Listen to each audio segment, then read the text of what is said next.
माधव कुंज बिहारी गोपीजन वल्लभ गिरवर धारी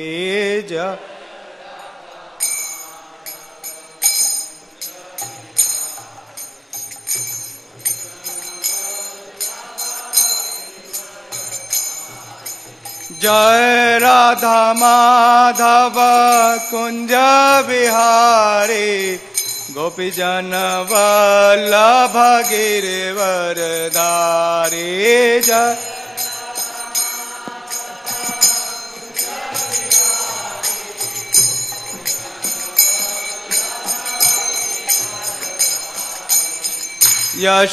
यशोदानंदन ब्रजजनरंजन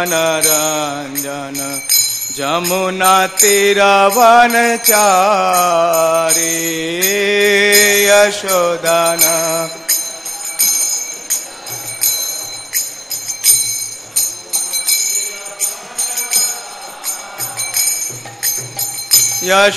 यशोदानंदन ब्रजजनरंजन जमुना तीरवनचारी यशो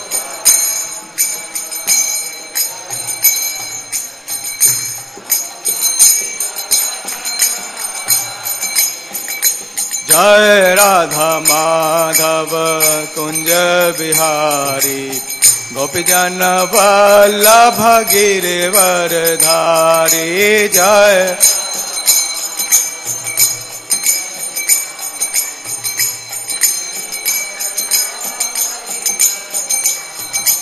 हरे कृष्णा कृष्ण कृष्ण हरे हरे हरे राम राम राम हरे हरे हरे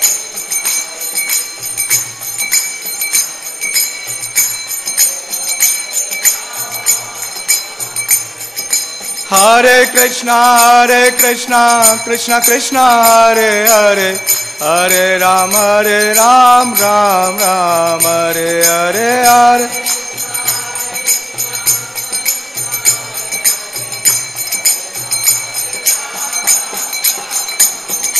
हरे कृष्णा कृष्ण कृष्ण हरे हरे हरे राम राम हरे हरे हरे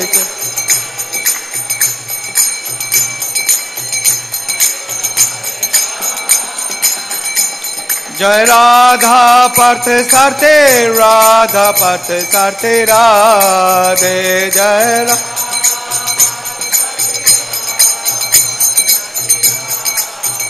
जय सीताराम लक्ष्मण हनुमान सीताराम लक्ष्मण हनुमान जय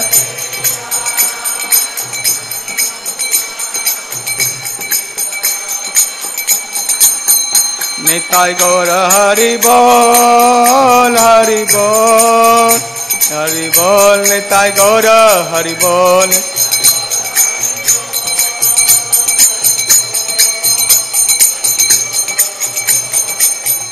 जय जय प्रभुपाद प्रभुपाद प्रभुपाद जय Prabhupada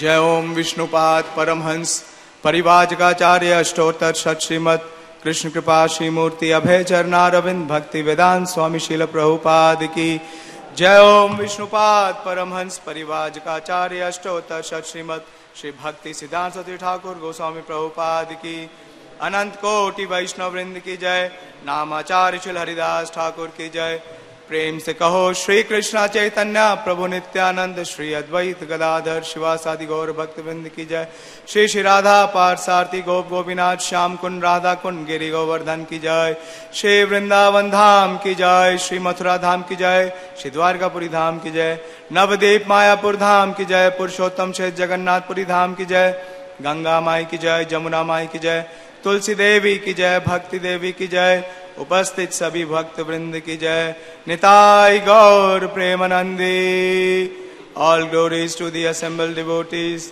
all glories to the assembled devotees All glories to Sri Guru and Sri Gauranga. Hare Krishna.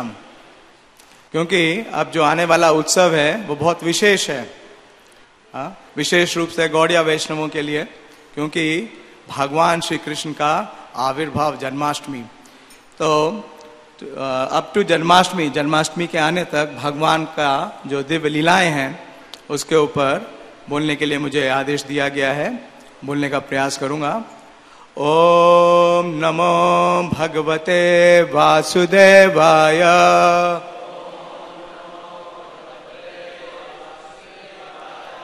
ओम नमो भगवते वासुदेवाय।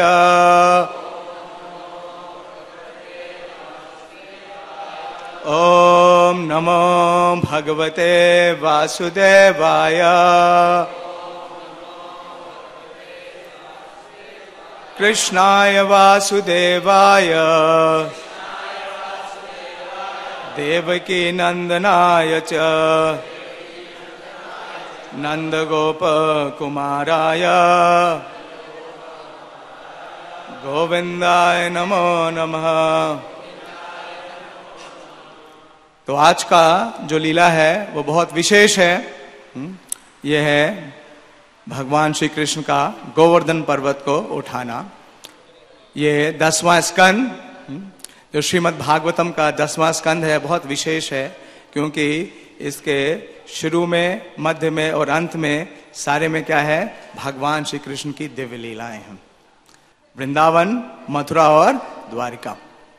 तो ये श्लोक संख्या, ये 25वां अध्याय और श्लोक संख्या 23।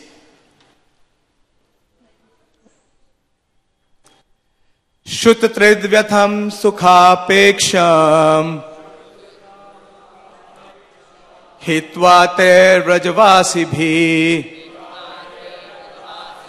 वीक्ष्यमानो दधाराद्रेम सप्ताहं न अचलापदेत्। शुत त्रिद्व्यथम सुखापेक्षम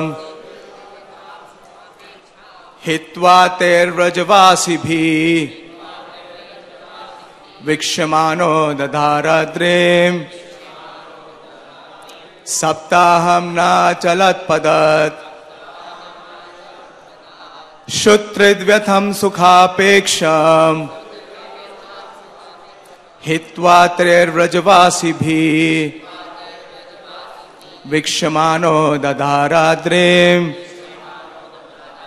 सप्ताहं न चलत्पदत्। प्रभु जी, His great श्रीधाम प्रभु जी।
इसका शब्द अर्थ इस प्रकार से है।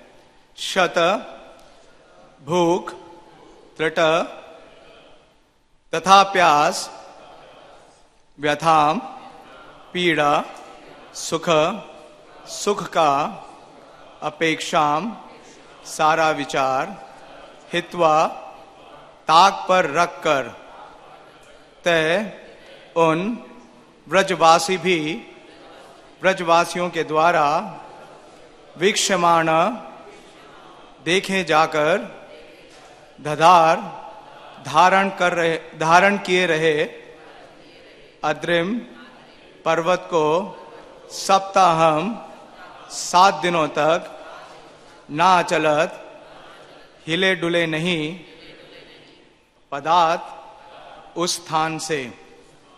बहुत विशेष श्लोक है और इसके अनुवाद इस प्रकार से है। भूख तथा प्यास भूलकर और अपनी सारी व्यक्तिगत सुविधाओं को ताक पर रखकर भगवान कृष्ण पर्वत को धारण किए हुए 7 दिनों तक वहीं पर खड़े रहे और सारे ब्रजवासी उन्हें निहारते रहे। दोहराएंगे। भूख तथा प्यास भूलकर और अपनी सारी व्यक्तिगत सुविधाओं को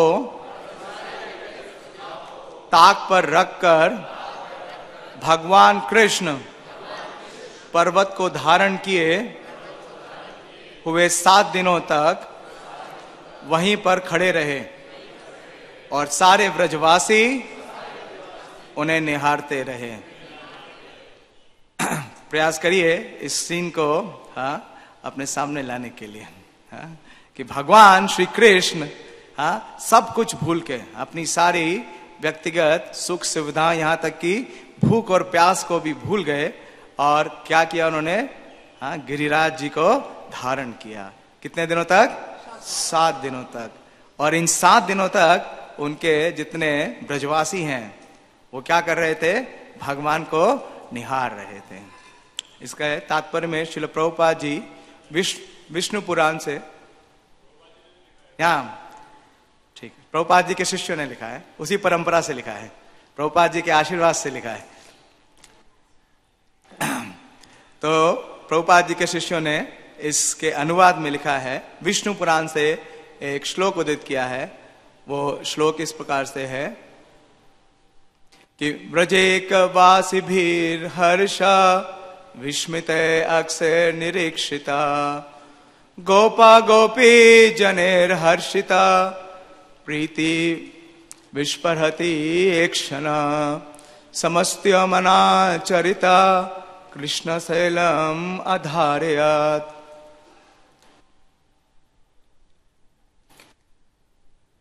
कि कृष्ण ने पर्वत को उठा लिया तो ब्रजवासी उनकी प्रशंसा करने लगे। अब उन सबको उनके साथ रहने का सुअवसर प्राप्त हुआ था और उन्हें प्रफुल्लित तथा चकित नेत्रों से निहार रहे थे। इस प्रकार सारे गोप तथा गोपियां प्रफुल्लित थे और स्नेहवश वे अपने नेत्रों को विस्फरित कर लिया। विस्फरित का मतलब है उन्होंने अपने नेत्रों को बड़ा कर लिया। कैसे? जैसे भगवान जगन्नाथ के नेत्र। श्री कृष्ण के सौंदर्य तथा माधुर्य का निरंतर अमृत पान करते हुए ब्रजवासियों को ना तो भूख लगी, ना प्यास, ना थकान, और कृष्ण भी उनके मनोहर रूपों को देख देख कर खाना पीना तथा सोना भूल गए। श्रील विश्वनाथ चक्रवर्ती ठाकुर द्वारा इंगित करते हुए कि ये संवर्तकों मेघों से 7 दिनों तक लगातार वर्षा होने पर भी मथुरा जनपद में बाढ़ नहीं आई, क्योंकि भगवान अपनी माया से भूमि में गिरते ही जल को सुखा देते हैं। इस प्रकार कृष्ण द्वारा गोवर्धन पर्वत का उठाया जाना मनोहारी विवरणों से भरा पड़ा है और हजारों वर्षों से सर्वाधिक प्रसिद्ध लीला बना रहा है। ओम अज्ञानतिमिरन्धस्य ज्ञानाञ्जना शलाकया चक्षुरुन्मीलितं येन तस्मै श्री गुरुवे नमः। श्री चैतन्य मनोभीष्टं स्थापितं येन भूतले स्वयं रूप कदा मह्यं ददाति स्वपदान्तिकं। वन्देऽहं श्रीगुरो श्रीयुतापदकमलं श्रीगुरून् वैष्णवांश्च श्रीरूपं साग्रजातं सहगण रघुनाथान्वितं तं सजीवं साद्वैतं सावधूतं परिजन सहितं कृष्ण चैतन्य देवं श्री राधा कृष्ण पादान् सहगण ललिता श्री विशाखान्वितं हे कृष्णा करुणा सिंधु दीनबंधु जगतपते गोपेश गोपिका कांत राधा कांत नमोस्तुते ताप्त कांचन गौरांगी राधे वृंदावनेश्वरी वृषभानुसुते देवी प्रणमामि हरिप्रिये वाञ्छाकल्पतरुभ्यश्च कृपा सिन्धुभ्येव च पतितानां पावनेभ्यो वैष्णवेभ्यो नमो नमः। जय श्री कृष्ण चैतन्य प्रभु नित्यानंद श्री अद्वैत गदाधर शिवासादि गौर भक्त वृंद। हरे कृष्णा कृष्णा कृष्णा हरे हरे हरे राम राम राम हरे हरे। नमो विष्णुपादाय कृष्ण प्रेष्ठाय भूतले श्रीमते भक्ति वेदांत स्वामिनिति नामिने। नमस्ते सरस्वती देवे गौरवाणी प्रचारिणे निर्विशेष शून्यवादी पाश्चात्य देश तारिणे।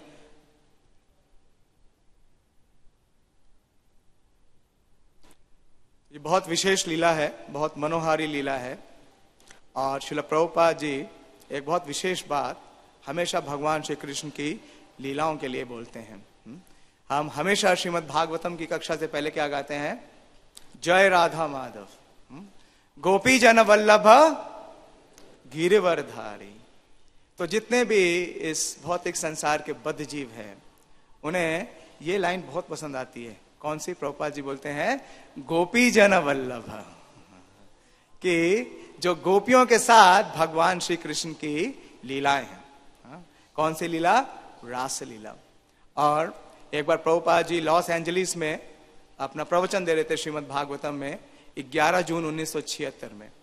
तो प्रभुपाद जी बोलते हैं कि here is Krishna, he can dance with gopis.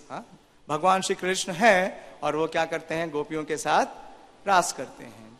लेकिन वो साथ में और भी क्या कार्य करते हैं कि he can lift Govardhan hill simultaneously, कि वो गोवर्धन पर्वत को भी उठा सकते हैं। This is most pleasing to gopis. और प्रभुपाद जी कहते हैं कि जो गोपियों के साथ नृत्य करना है इट इज वेरी इजी, लेकिन जो पर्वत उठाना है इट इज वेरी डिफिकल्ट। तो प्रभुपाद जी कहते हैं कि ऐसे बहुत से व्यक्ति हैं जो रासलीला करना चाहते हैं। कई प्रकार से, क्या है, रास पूर्णिमा या क्या बोलते हैं नवरात्रि रस, प्रकार से बहुत सी रास है। लेकिन प्रभुपाद जी कहते हैं दिस इज ऑल रास्कलडम। किसी भी बद्ध जीव के लिए रास करना संभव नहीं है। कृष्ण की जो लीलाएं हैं उसका प्रभुपाद जी 2 वर्ड कहते हैं कि अनुसरण और अनुकरण। तो जो अनुकरण करने का प्रयास करता है, इमिटेट करने का प्रयास करता है भगवान की लीलाओं को, तो प्रभुपाद जी कहते हैं वो क्या है? वो अधर्मी है। और जो अनुसरण करता है, प्रभुपाद जी लिखते हैं कि don't imitate Krishna but hear Krishna, life will become successful. Dharma is not to imitate God, simply follow his order, that is dharma. And if you imitate Krishna, that is adharma. तो श्रील शुकदेव गोस्वामी जब श्रीमद् भागवतम में भगवान की इन दिव्य लीलाओं का वृतांत करते हैं, विशेष रूप से रास लीला का वृतांत करते हैं, तो सावधान करते हैं। क्या बोलते हैं श्रील सुखदेव गोस्वामी? ये 10वां स्कंद 33वां अध्याय और 29वां श्लोक में बोलते हैं कि धर्म व्यतिक्रमो दृष्टा ईश्वराणाम च सहस्रसाम तेजी यसम नाम दोषय वाणी सर्व भुजो यथा। कि जो ग्रेट पर्सनालिटीज हैं, जो दिव्य व्यक्तिगत जो व्यक्ति हैं, उनकी जो कार्य हैं, उनके जो एक्टिविटीज हैं, उन्हें हमें कभी भी इमिटेट नहीं करना चाहिए। और श्रीधर स्वामी विशेष रूप से इसकी टीका में कई विशेष नाम लेते हैं, विशेष रूप से ब्रह्मा जी, इंद्र, विश्वामित्र और दूसरे अन्य। मैं इसलिए बोल रहा हूं क्योंकि हम कई बार सोचते हैं कि इंद्र को भी हम साधारण जीव की कैटेगरी में रखते हैं। वो श्रीधर स्वामी जो कि भागवतम के क्या हैं, अथॉरिटी हैं, उनको अथॉरिटी किसने एक्सेप्ट किया? चैतन्य महाप्रभु ने स्वयं। क्योंकि जब श्री वल्लभाचार्य अपनी टीका लेके महाप्रभु के पास आए तो उन्होंने कहा कि मेरी जो टीका है वो श्रीधर स्वामी से श्रेष्ठ है, तो महाप्रभु ने उसे रिजेक्ट कर दिया, महाप्रभु ने उसको एक्सेप्ट नहीं किया।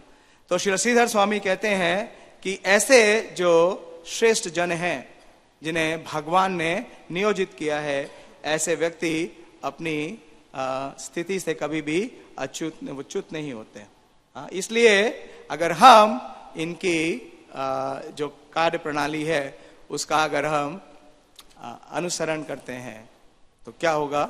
अनुकरण करते हैं, इमिटेट करते हैं तो हमारा नाश हो जाएगा। तो हम देखते हैं कि भगवान श्री कृष्ण जो कि स्वयं भगवान है, अवतारी हैं, और उनसे इतने अवतारों का उद्गम होता है। अभी कुछ दिन पहले हिज ग्रेस सार्वभौम प्रभु बतला रहे थे कि कृष्णस्तु भगवान स्वयं। और ब्रह्मा जी अपनी स्तुति में कहते हैं कि अद्वैतम अच्युतम अनादिम अनंत रूपम, कि भगवान के अनंत रूप हैं।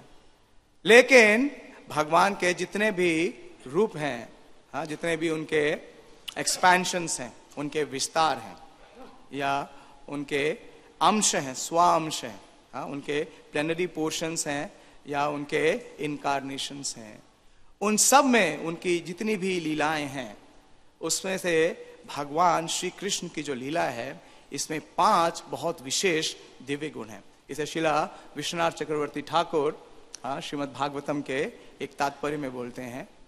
और चैतन्य महाप्रभु जब ये शिक्षा श्रील सनातन गोस्वामी को दे रहे हैं, मध्य लीला में बहुत विस्तार से चैतन्य महाप्रभु ने श्रील सनातन गोस्वामी को शिक्षा दी है, लगभग 60 दिनों तक। कहाँ पे? वाराणसी में दशाश्वमेध घाट पे।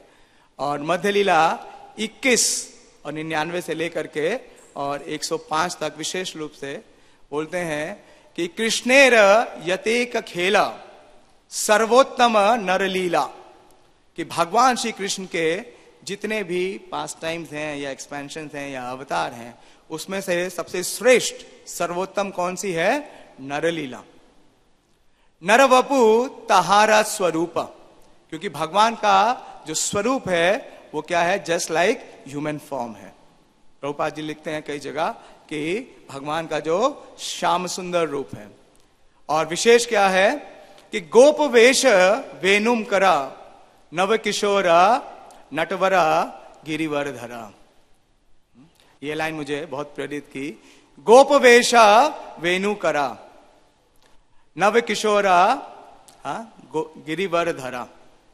आज आपने होर्डिंग देखा, जन्माष्टमी का नया होर्डिंग लगा है, तो आप देख सकते हैं भगवान ने कौन सा वेश पहना हुआ है? गोप वेश है। और वेणु करा, करा का मतलब है हाथ। एक हाथ में भगवान ने गोवर्धन को धारण किया है और अगर आप देखेंगे तो दूसरे हाथ में क्या है? वेणु है। और कृष्ण क्या है? भगवान श्री कृष्ण क्या है? नव किशोरा नटवरा और गिरिवर धरा। तो नर लीला है अनुरूप। तो भगवान श्री कृष्ण ऐसा सुंदर रूप माधुर्य का प्रदर्शन करते हैं, इस प्रकार का रूप धारण करते हैं जिससे कि उनकी जो दिव्य लीलाएं हैं उसका पूरा प्रकाश हो सके, उसका पूरा आस्वादन हो सके। और हम ये देख रहे हैं कि ब्रजवासी क्या कर रहे हैं? इसका पूर्ण आस्वादन कर रहे हैं। मध्य लीला का अध्याय 21 और ये श्रृंखला है श्लोकों की 99 से लेकर के 104 तक। तो सनातन गोस्वामी को भगवान श्री चैतन्य बोल रहे हैं कि भगवान का जो रूप है, भगवान श्री कृष्ण के 4 दिव्य गुण हैं। कौन कौन से 4 दिव्य गुण हैं? वेणु माधुर्य और लीला माधुर्य रूप माधुर्य, हाँ, भगवान का रूप माधुर्य। तो भगवान का, हाँ, और चौथा, हाँ, अधर माधुर्य नहीं है, हाँ, गुण माधुर्य भी नहीं है वेणु माधुर्य, हाँ, वेणु हो गया। भगवान का रूप माधुर्य, भगवान का लीला माधुर्य, भगवान का, और बोलिए, वेणु माधुर्य, और चौथा कौन सा है? प्रेम माधुर्य। प्रेम माधुर्य, प्रभु जी ने प्रेमा पुमार्थो महान श्री चैतन्य महाप्रभुर मतमिदम, कि भगवान इन अपने दिव्य गुणों से क्या कर रहे हैं, जो ब्रजवासी हैं उनके साथ प्रेम का आदान प्रदान कर रहे हैं।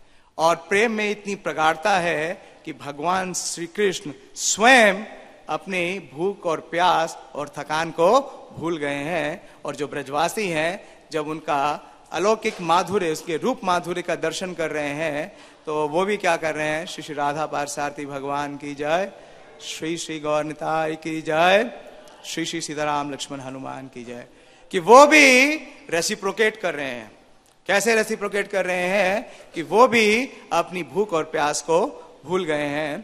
तो चैतन्य महाप्रभु ये शिक्षा दे रहे हैं सनातन गोस्वामी को, बोल रहे हैं कि कृष्णेर मधुर रूप सुनो सनातन, एई रूपेर एक कना डुबाए सब त्रिभुवन, सर्व प्राणी करे अक्षर शना। कि भगवान श्री कृष्ण का जो माधुर्य रूप है, उसका रूपे का एक क्षण, क्षण का मतलब है एक अंश, एक उसका पार्टिकल भी अगर किसी को प्राप्त होता है, तो वो एक पार्टिकल क्या है, डुबाए सब त्रिभुवन है। कि ये जो पूरा त्रिभुवन है, उसको वो क्या कर सकता है, अपने रूप माधुर्य में भगवान श्री कृष्ण का वो डुबा सकता है। सर्व प्राणी करे अक्षरण। तो सत्यवत मुनि भी क्या बोलते हैं, हम जब कार्तिक आता है तो गाते हैं, इति दृक्ष स्वलीला भी आनंद कुंडे स्वघोषम निमाज्यांतम आख्यापयांतम। तो भगवान श्री कृष्ण की विशेष रूप से जो बाल लीलाएं हैं और उनकी जो गोकुल में लीलाएं हैं, वो सभी ब्रजवासियों को किस में लेके जाती हैं, हाँ, ट्रांसेंडेंटल ब्लिस, जो एक्सटेसी है, उसमें लेके जाती है। तो हमने एक श्लोक पढ़ा शुरू में, बोला, जो प्रार्थना थी कि कृष्णाय वासुदेवाय देवकी नंदनाय च। तो प्रभुपाद जी इसके तात्पर्य में बहुत विशेष बात लिखते हैं। प्रभुपाद जी लिखते हैं कि जो नंद और यशोदा हैं, वो बहुत भाग्यशाली हैं। वो देवकी और वासुदेव से भी ज्यादा भाग्यशाली हैं। क्यों? क्योंकि भगवान का जब आविर्भाव होता है, तो वो क्या करते हैं, अपनी बाल लीला को प्रदर्शित करने के लिए मथुरा छोड़ के कहां चले जाते हैं, ब्रज में, गोकुल में। और गोकुल में नंद और यशोदा, उनकी जो बाल लीलाएं हैं, क्या करते हैं, उसका आस्वादन करते हैं। तो इस प्रकार से भगवान की जो बाल लीलाएं हैं, ये सबसे विशेष हैं। और ये विशेष रूप से गोवर्धन लीला, जब आप अपनी परिक्रमा मार्ग में जाएंगे, हाँ, तो ये जो श्लोक है या जिसका जो तात्पर्य हमने पढ़ा, इसका पूरा ग्राफिक रिप्रेजेंटेशन है एक पेंटिंग में। देखा आपने? हाँ, भगवान श्री कृष्ण ने क्या किया हुआ है, गोवर्धन को धारण किया हुआ है। और उसके नीचे अभी कुछ डिस्क्रिप्शन भी आ गया है। डिस्क्रिप्शन में लिखा हुआ है कि वर्षा से रक्षा करने के लिए श्री कृष्ण ने गोवर्धन पर्वत उठाया। ये तो एक्सटर्नल कारण है।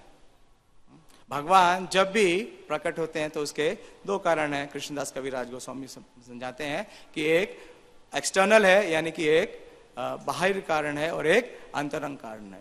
और अंतरंग कारण क्या है?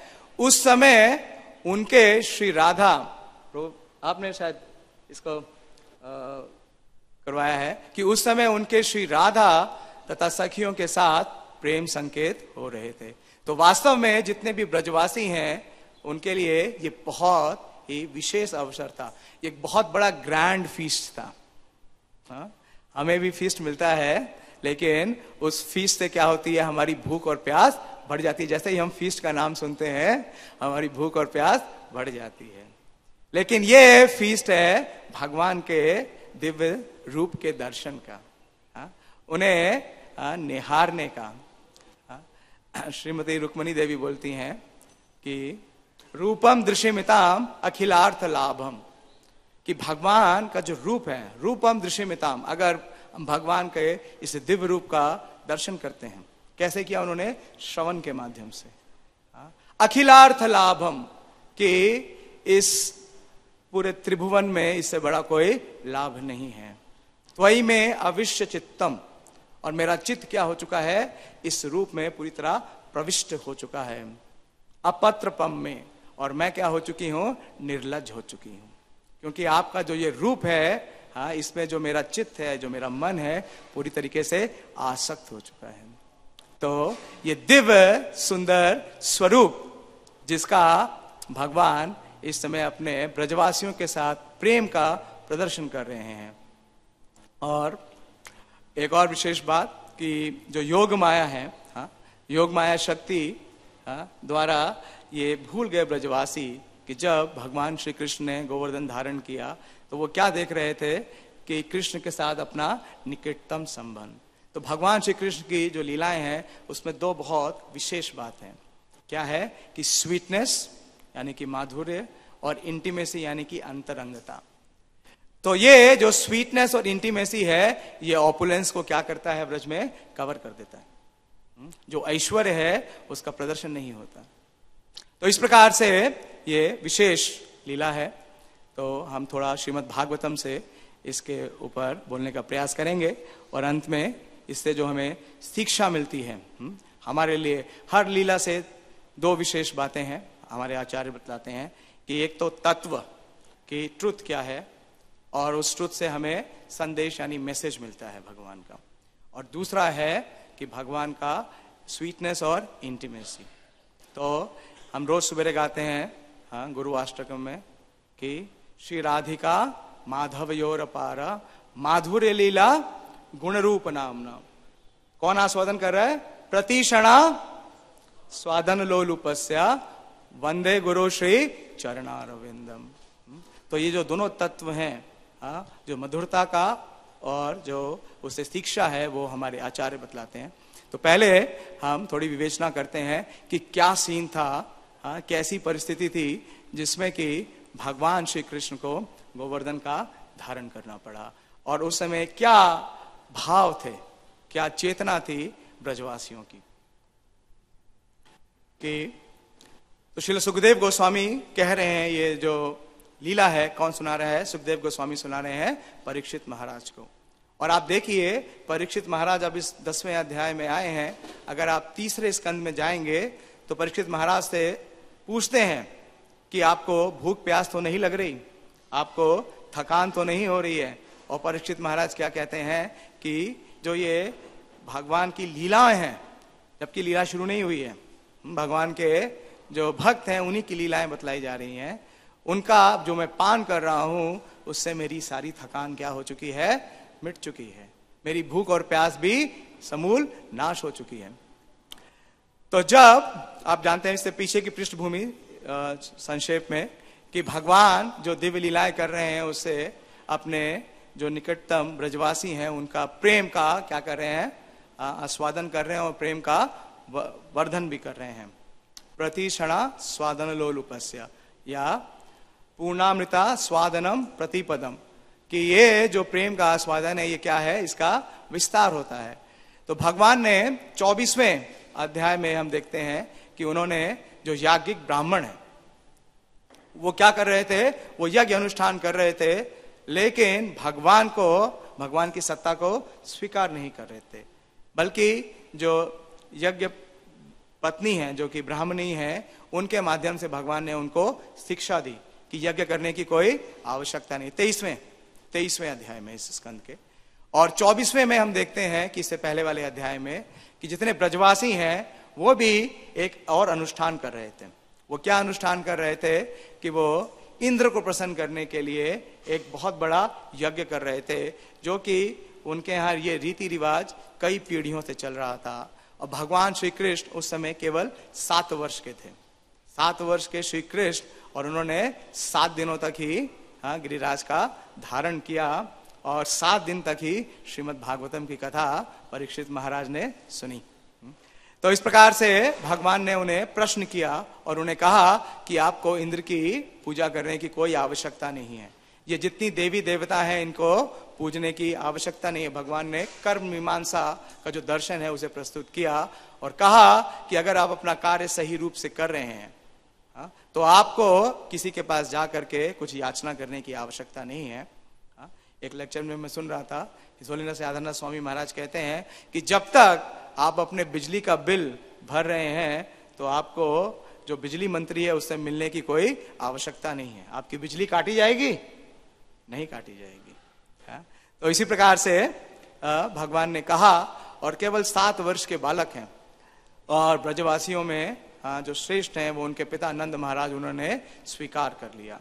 और जब इंद्र को यह पता चला कि जो मेरा पूजन है, जो मेरी वर्शिप है, उसे ब्रजवासियों ने रोक दिया है और किसके कहने पे?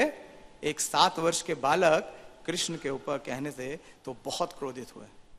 इतने क्रोधित हुए और इतना अपमान उन्हें महसूस हुआ कि उन्होंने कि संवर्तक जो बादल हैं, जो कि प्रलय के समय बुलाए जाते हैं, ऐसे बादलों को आदेश दिया कि व्रज के जितना भी पशुधन है, उन्होंने कहा कि जो व्रजवासी हैं उनमें बहुत अहंकार हो गया है। किस बात का अहंकार हो गया है? उनकी संपन्नता का। और उनका धन क्या है? ब्रजवासियों का धन क्या है? नंद गोधन रखवाला। कृष्ण क्या है? क्या हुआ? सुनाई दे रहा है? कृष्ण क्या है? नंद गोधन रखवाला। तो उनकी जो गौएं हैं उन्हें क्या कर दो? उन्हें डुबा करके मार दो। तो जब उनका जो धन है वो समाप्त हो जाएगा तो वो अपने होश में वापस आ जाएंगे और मेरी उपासना करने लगेंगे। और इस प्रकार से इंद्र ने संवर्तक बादलों को बुलाया। तो तात्पर्य में प्रभुपाद जी के शिष्य लिखते हैं कि ये इंद्र की मूर्खता तथा क्रोध और उसकी बेहूदगी को प्रकट कर रहे थे, क्योंकि श्री कृष्ण ना केवल वृंदावन वासी के स्वामी हैं अपितु इंद्र समेत संपूर्ण जगत के स्वामी हैं। अतः इंद्र की धृष्ट प्रतिक्रिया हास्यास्पद थी। यहां ये कहावत कही गई है कि घमंडी का सर नीचा होता है। तो हम देखेंगे आगे कि किस प्रकार से भगवान उसकी घमंड को तोड़ते हैं। और फिर एक विशेष रूप से श्लोक बोलते हैं इंद्र। वो क्या बोलते हैं? वाचालम बालिशम स्तब्ध अज्ञम पंडित मानिनम। किसको बोल रहे हैं ये? भगवान श्री कृष्ण को। कि इन ग्वालों ने इस सामान्य मनुष्य जो कि एक बालक के रूप में है कि शरण ग्रहण करके मेरे प्रति शत्रुतापूर्ण कार्य किया है। क्योंकि कृष्ण अपने को अत्यंत चतुर मानता है किंतु वह नीरा मूर्ख, अकड़ू तथा बातूनी बालक है। तो बहुत विशेष इसका तात्पर्य दिया है। और विशेष रूप से श्रील विश्वनाथ चक्रवर्ती ठाकुर, उनके पास ये दक्षता है कि वो किसी भी जो शब्द है उसका सही प्रयोग करके भगवान का गुणगान कर सकते हैं। समय कम है इसलिए इसके ऊपर बोलूंगा नहीं। तो इंद्र ने संवर्तकों से कहा, इन लोगों की संपन्नता ने इन्हें मदोन्मत्त कर दिया है। मदोन्मत्त कौन है? इंद्र। लेकिन क्या बोल रहा है कि ब्रजवासी मदोन्मत्त हो गए हैं और इनका अक्खड़पन कृष्ण द्वारा समर्थित है। अब तुम जाओ और उनके गर्व को चूर कर दो, उनके पशुओं का विनाश कर डालो। तो इस प्रकार से भयानक जो बादल हैं उनकी गर्जना होती है। और इन बादलों के साथ, संवर्तकों के साथ और भी कौन साथ में शामिल हो जाता है? वो है भयानक वायु। तो 7 प्रकार की वायु है, मारुत गण, वो भी उन संवर्तकों के साथ उस स्थान पे आ गए। और इतनी तेज वर्षा हुई संवर्तकों से, इसका विवरण आ रहा है भागवतम में कि जिस प्रकार से खंबे, अभी कल आपने सुबेरे किसने वर्षा देखी थी? कल सुबह मंगला आरती से पहले मेरे रूम में थोड़े ही वक्त उन्होंने देखा, काफी तेज वर्षा थी। मेरे रूम में मेरे साथ जो भक्त हैं षड गोस्वामी प्रभु, उनकी सेवा थी ऑल्टर में आने की। करीबन 3 बजे से लेके और 4 बजे तक 4 बजे तक बहुत ही तेज वर्षा हो रही थी और लग रहा था कि जैसे पत्थर पड़ रहे हैं। तो ये तो एक बहुत प्रतीकात्मक आभास था। वास्तव में यहाँ पे जो वर्षा हो रही थी वो किसके समान थी? खंभों के समान, जब बादलों से बड़े बड़े खंभों जैसे मोटी वर्षा की धाराएं गिराई गई तो पृथ्वी बाढ़ से जलमग्न हो गई और ऊंची तथा नीची भूमि का पता नहीं चल रहा था। तो ऐसी स्थिति में जितने भी ब्रजवासी हैं वो बहुत ही डिस्ट्रेस यानी कि बहुत ही अपने आप को पीड़ित महसूस कर रहे थे। अत्यधिक वर्षा और हवा के कारण कांपती हुई गौवें तथा अन्य पशु और शीत से पीड़ित ग्वाले तथा गोपियां ये सब शरण लेने के लिए गोविंद के पास पहुंचे। कृष्ण का नाम है गोविंद, गोपाल से गोविंद। गोपाल से गोविंद कैसे होता है? क्योंकि उन्होंने इंद्र का मान मर्दन किया। तो भीषण वर्षा से उत्पन्न पीड़ा से कांपते हुए और अपने सिरों को अपने बछड़ों का अपने शरीर से ढकने का प्रयास करती हुई गौओं ने भगवान के चरण कमलों में जा पहुंची और उन्होंने ये प्रार्थना की। तो जो गौओं के जो बछड़े थे वो बहुत ही पीड़ित थे, तो गौओं ने क्या किया कि अपने शरीर से यानी गौओं ने अपने बछड़ों को अपने नीचे ले लिया और उनका बचाव करने का प्रयास किया। और एक बहुत सुंदर स्तुति सारे ब्रजवासी गाते हैं, कृष्णा कृष्णा महाभागा त्वं नाथ गोकुलम प्रभु तत्रुमर्हसि कुपिता भक्त मद भक्त वत्सला। तो गोपियां तथा गौवें भी इस प्रकार से भगवान श्री कृष्ण को संबोधित करते हैं कि हे कृष्ण, हे भाग्यशाली कृष्ण, आप इंद्र के क्रोध से इन गौओं को उभारें। हे प्रभु, आप अपने भक्तों पर इतने वत्सल हैं, कृपा आप हमें बचा लें। तो इस प्रकार से पूरी हेल्पलेस सिचुएशन में ब्रजवासियों ने प्रार्थना की। ऐसी ही प्रार्थना श्रीमद् भागवतम के पहले स्कंद के 8वें अध्याय में उत्तरा जी करती हैं। प्रार्थना किस प्रकार से है? उत्तरा जी जो प्रार्थना करते हैं, पाहि पाहि महाबाहो देवा देवा जगतपते ना अन्यत्वाम अभियम पश्य यत्र मृत्यु परस्परम। कि इस प्रकार की जब प्रार्थना हृदय से जो प्रार्थना निकलती है हेल्पलेस कंडीशन में, तो भगवान ने क्या किया कि भगवान ने तुरंत ही भगवान दौड़ के गए अपने कक्ष से और उन्होंने गिरिराज पर्वत का धारण कर लिया। बोले गिरिराज धरण की जय। और ये बताया जाता है कि भगवान को गिरिराज धारण करने के लिए अपनी कमर नहीं कसनी पड़ी क्योंकि आप देखेंगे कि जब भगवान ने कालिया का दमन किया तो उन्होंने क्या किया, अपने केशों को बांधा, कदम के ऊपर चढ़े और अपनी बेल्ट भी बांधी और उसके बाद उन्होंने जमुना में प्रवेश किया। लेकिन यहां इंद्र को सबक सिखाने के लिए उन्होंने कुछ भी नहीं किया। वो बस गिरिराज के पास गए और उन्होंने गिरिराज को उठा लिया। इस प्रकार से चैतन्य चरितामृत में वर्णन आता है कि जिस प्रकार से एक बालक अपने खिलौने को उठाता है, या इसमें वर्णन आया कि जिस प्रकार से एक बालक एक ककुरमत्ते यानी मशरूम को उठाता है, या जिस प्रकार से एक हाथी एक कमल के फूल को उठाता है। तो कोई भी प्रयास करने की जरूरत नहीं पड़ी। स्वभाव की ज्ञान बल क्रिया कि भगवान पराशर शक्ति विविधेव सूयते, कि भगवान की जो इच्छा शक्ति है उसके द्वारा ही। प्रभुपाद जी कई बार एग्जाम्पल देते थे इसके ऊपर कि आप देखते हैं एटलस को देखा है, एटलस का सीन, जिसमें उसने बहुत जोर लगा रखा है और उसकी पूरी कमर झुक गई है, लेकिन यहां का सीन बिल्कुल डिफरेंट है। भगवान ने इतनी आसानी से उठाया, और किस हाथ से उठाया? बाएं हाथ से, और बाएं हाथ की भी सबसे छोटी उंगली से। और जब गिरिराज को धारण किया तो आचार्य बोलते हैं कि बाएं हाथ से क्यों उठाया? अगर कोई सरल कार्य करना होता है तो हम क्या बोलते हैं? बाएं हाथ का खेल है। और बाएं हाथ के खेल का भी सबसे जो छोटी उंगली है उसके द्वारा उन्होंने गिरिराज का धारण किया। और जब गिरिराज को उन्होंने उठा लिया तो गिरिराज की जो ऊंचाई है वो संवर्तक बादल से भी ऊपर हो गई, और जितने भी ब्रजवासी हैं उनके अंदर जरा भी भय का लेश मात्र भी नहीं रहा। इस भौतिक संसार में भय अवश्यम भावी है, शोका मोह भयापह, लेकिन जो ब्रजवासी हैं वो पूरी तरीके से आश्वस्त थे। वो ये जानते थे कि अवश्य राखी वे कृष्ण विश्वास पालन, कि उनके हृदय में ये विश्वास है कि भगवान श्री कृष्ण हमारी अवश्य रक्षा करेंगे। भागवतम में ये वर्णन आ रहा है कि कुछ ऐसे पशु थे जो कि भगवान के उस गिरिराज धरण के नीचे नहीं आ पाए थे, वो ऊपर ही रह गए थे। हाँ, वो गिरिराज के ऊपर थे। लेकिन जब भगवान ने गिरिराज का धारण कर लिया तो वो जितने भी थे वहां पे, जो भी गौएं थी या जो भी और पशु थे, वो सब उस पर्वत गिरिराज की शिखर पे पहुंच गए।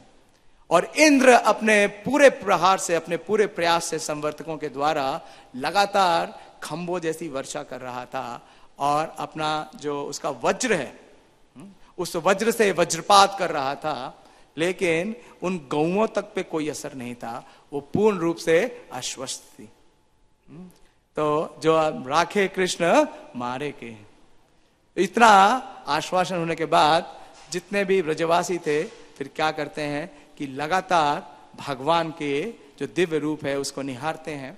और भगवान तुरंत ही समझ गए कि ये कार्य किसने किया है।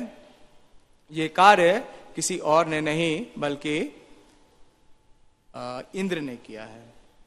तो इसके तात्पर्य, चूंकि देवता सतों गुण से युक्त होते हैं, अतः अपने को स्वामी मानने की मिथ्या अभिमान उनमें बिल्कुल नहीं आनी चाहिए। तो भगवान ये विचार कर रहे हैं, और जब वे सतों गुण से विहीन होकर मिथ्या अभिमान का मैं भंग करता हूं तो मेरा उद्देश्य उन्हें राहत दिलाना होता है।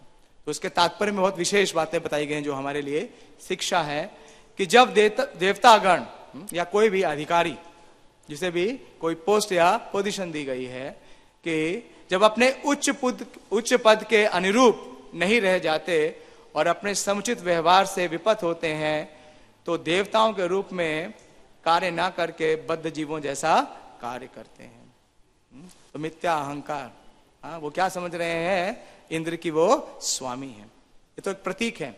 वास्तव में ये जो लीला हो रही है इसके दो पार्ट हैं। एक तो शिक्षा है जो कि बद्ध जीवों के लिए, हमारे लिए है, जिसके लिए भगवान ने किसको नियोजित किया है, इंद्र को। और दूसरा है उनकी जो लीला का आस्वादन है जिसे ब्रजवासी कर रहे हैं। तो जो इंद्र हैं वो क्या रिप्रेजेंट कर रहे हैं, मान, अर्थात मिथ्या प्रतिष्ठा निश्चय ही बद आत्मा के लिए चिंता से युक्त भार है। और जब भगवान का सेवक अगर भगवान का भक्त बनने का प्रयास कर रहा है या भगवत भक्ति कर रहा है, तो वो व्यक्ति अगर असत यानी अर्थात अधर्मी बन जाता है, तो भगवान उसके मिथ्या गर्व को चूर करने के लिए अधर्म से बचाते हैं, जिसके कारण वह अपराधी या पापी होने से बच जाता है। तो इस प्रकार से भगवान ने इंद्र का मान का मर्दन किया और गोप जो समुदाय है उसकी रक्षा की। और 7 दिनों और 7 रातों तक लगातार इंद्र ने वर्षा की, लेकिन जब उसने देखा कि उसकी वर्षा का कोई भी प्रभाव नहीं है, तो इंद्र को ये लगा कि उसने कुछ भारी भूल कर दी है।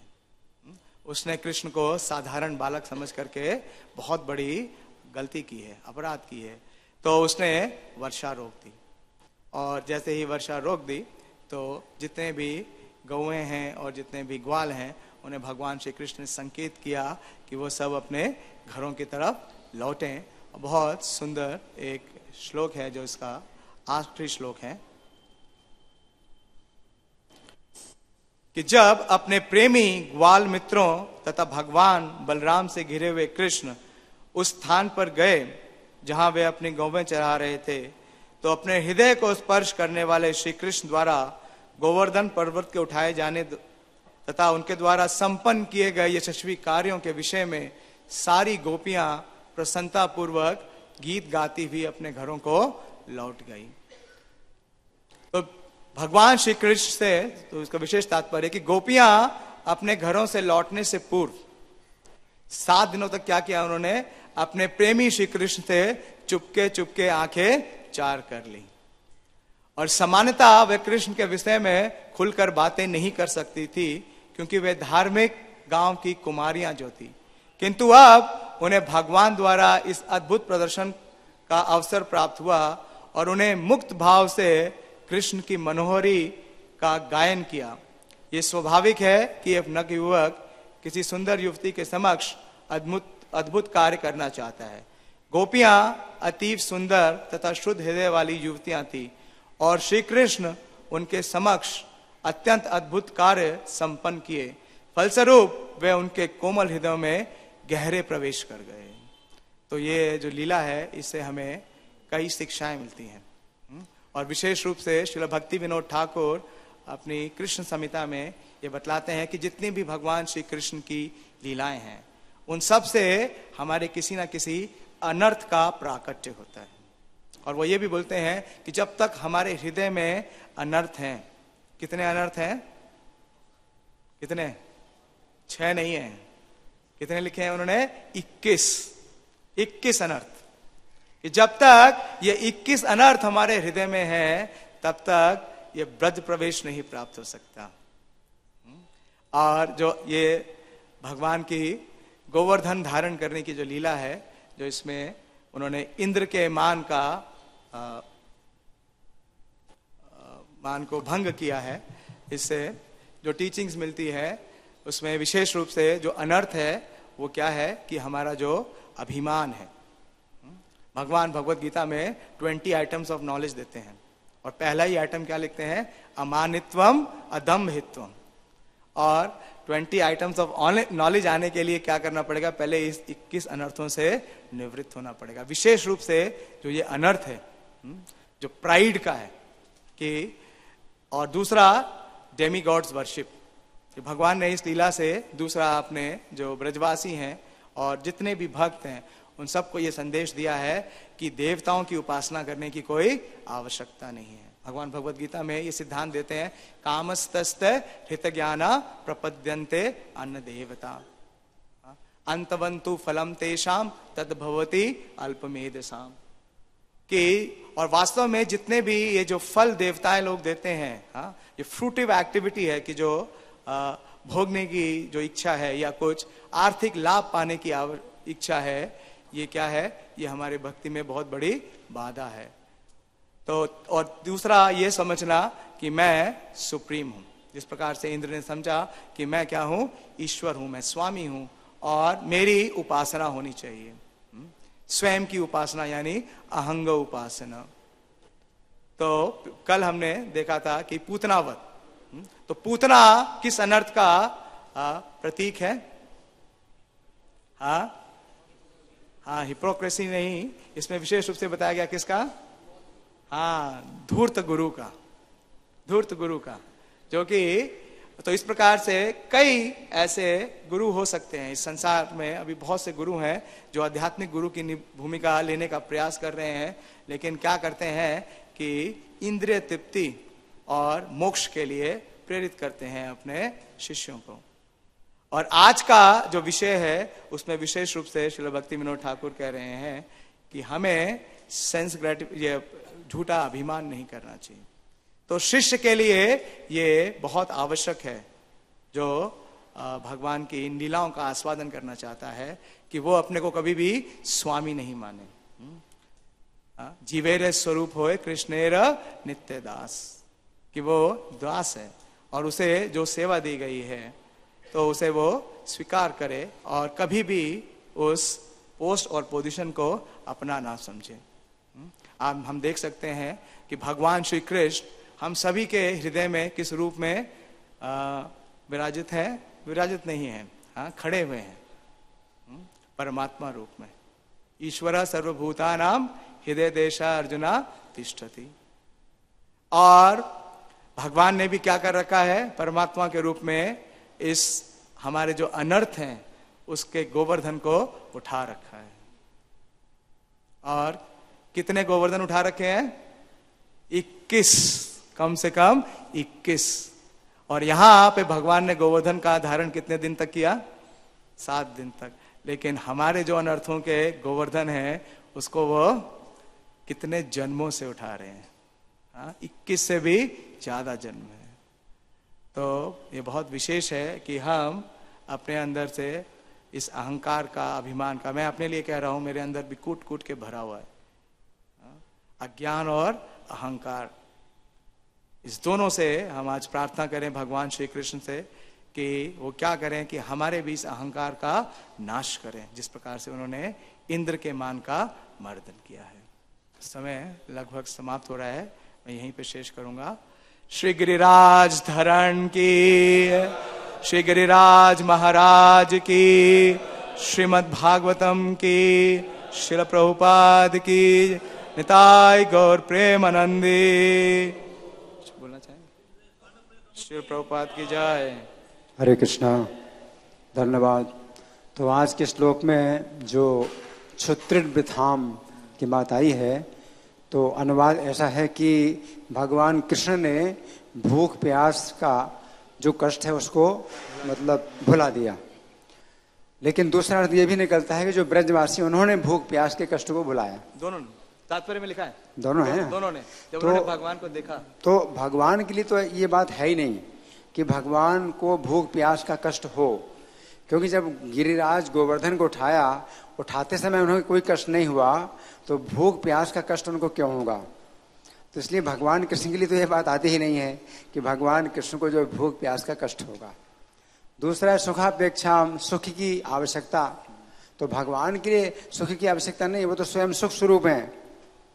तो यहाँ जो श्लोक है ये ब्रजवासियों के लिए है कि ब्रजवासियों ने भूख प्यास का जो कष्ट है उसको उन्होंने त्याग दिया और सुख की जो आवश्यकता है वो त्याग दी। और बहुत अच्छा बताया प्रभु जी ने कि भगवान का दर्शन करके उनकी भूख प्यास की आवश्यकता पूरी हो रही थी और उनकी सुख की आवश्यकता भी आवश्यकता से ज्यादा पूरी हो रही थी। जितना सुख उनको आवश्यक है उससे ज्यादा उनको सुख प्राप्त हो रहा है। तो भगवान का जो है दर्शन करके उनको जो है सुख प्राप्त हो रहा है। मथुरा में जब भगवान गए तो ये बताया गया कि मथुरा में जब भगवान रहने लगे तो वहाँ के जो मथुरावासी थे, वहाँ के जो बूढ़े थे, तो वही भगवान का दर्शन करके जवान हो गए और उनके अंदर भी नवीन शक्ति आ गई।